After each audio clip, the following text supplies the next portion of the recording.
So the first poem I'm going to read starts with an epigraph from a poem by Jane Hirschfield. And the epigraph reads, "As lovers believe, they wake always beside one also in love." So when I read the line of this poem, the word that stuck out to me was believe. It's not about lovers waking up next to their love, it's about their belief that this person is also in love. So I decided to write a poem about the situation and about the other person in the situation, the one not in love. Morning. As lovers believe, they wake always beside one also in love. Jane Hirschfield.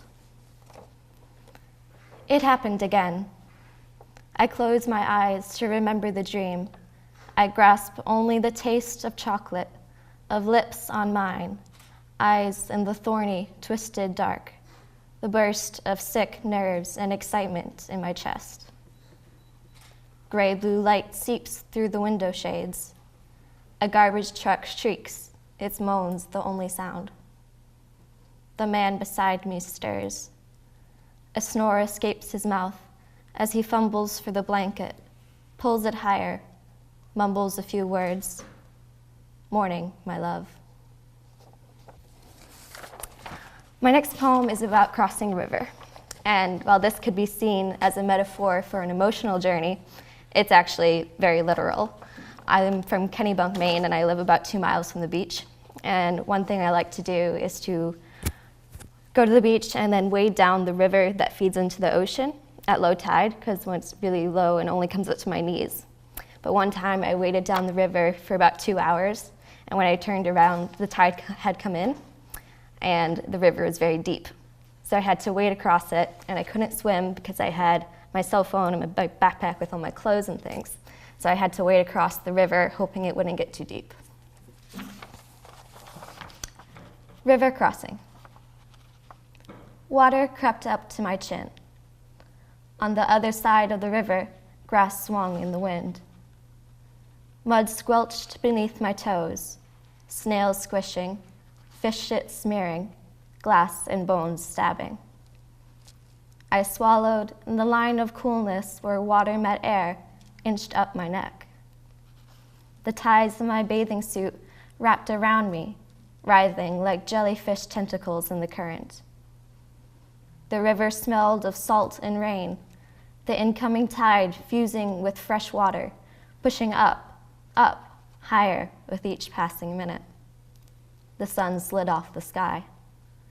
My arms ached from holding belongings overhead, clothes and shoes, notebook and useless cell phone, no hope of service here.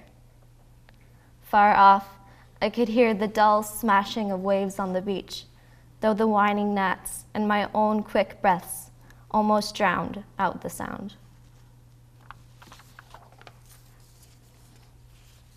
My next poem is a dramatic monologue from the point of view of a pumpkin that has survived Halloween. Yes. Pumpkin blues. Listen, you've got no idea who you're dealing with here. Most of you rotten fruits and veggies spent your tiny lives in a pantry or fridge, prattling with know-nothing fools till the day your personal God tossed you out.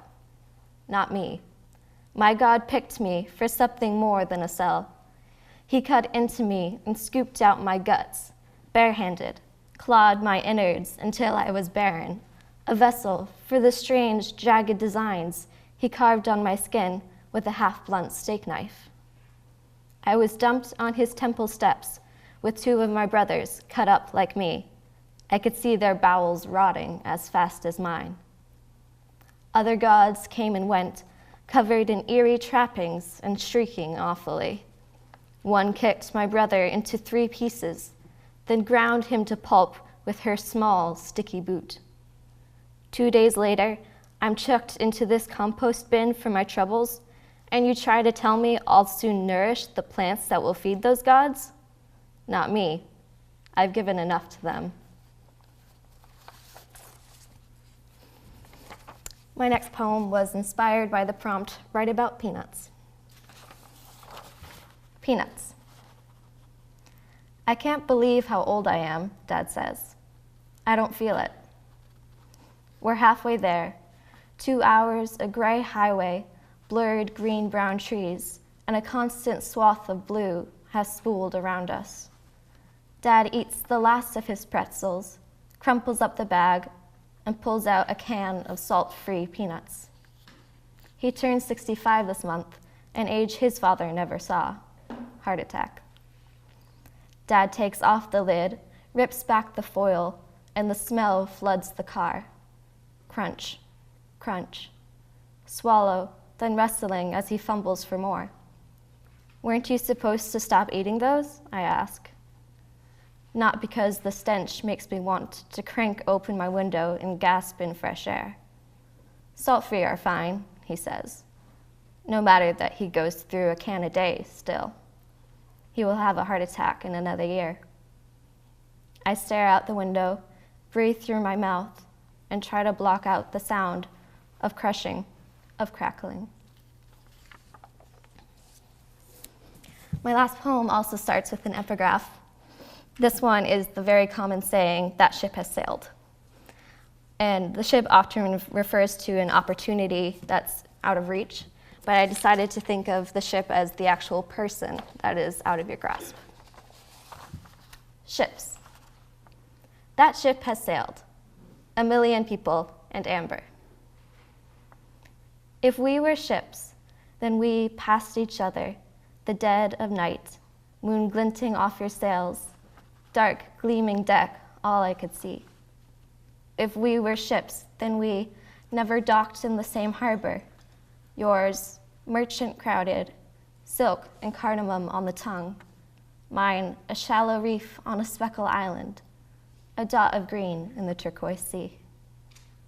If we were ships, then we would have smashed each other in a storm, your hull snapping my mast, rails splintering, sails tearing, tangled together, a wreck of shards and debris.